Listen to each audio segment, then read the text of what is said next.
ആലപ്പുഴ സുഭദ്ര കൊലക്കേസിലെ പ്രതികളുടെ അറസ്റ്റ് രേഖപ്പെടുത്തി. മാത്യുവും ശർമ്മളയും ചേർന്ന് സുഭദ്രയെ മർദ്ദിച്ചിരുന്നുവെന്നും നെഞ്ചിൽ ചവിട്ടി കഴുത്തു ഞെരിച്ചുവെന്നും പോലീസ്. കൂടുതൽ വിവരങ്ങൾ രഘുനാഥ് നാരായണൻ നൽകും. രഘു, നമസ്കാരം. ഇത് എന്തിനാണ് ഇത്രയും അധികം ഉപദ്രവിച്ചത്? ഇതുമായി ബന്ധപ്പെട്ട എന്തൊക്കെ വിവരങ്ങളാണ് നമുക്ക് ലഭിക്കുന്നത്?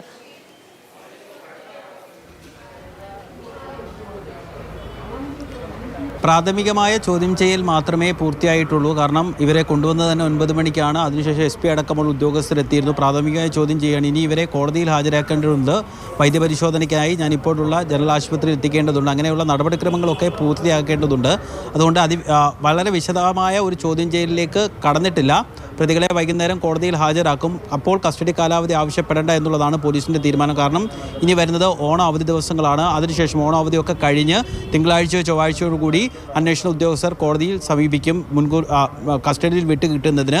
തുടർന്നായിരിക്കും പ്രതികളെ വിശദമായി ചോദ്യം ചെയ്യുക. എന്തായാലും കൊലപാതകം നടത്തിയിട്ടുണ്ട് എന്ന് പ്രതികൾ പോലീസിനോട് സമ്മതിച്ചു എന്നാണ് ഉദ്യോഗസ്ഥർ പറയുന്നത്.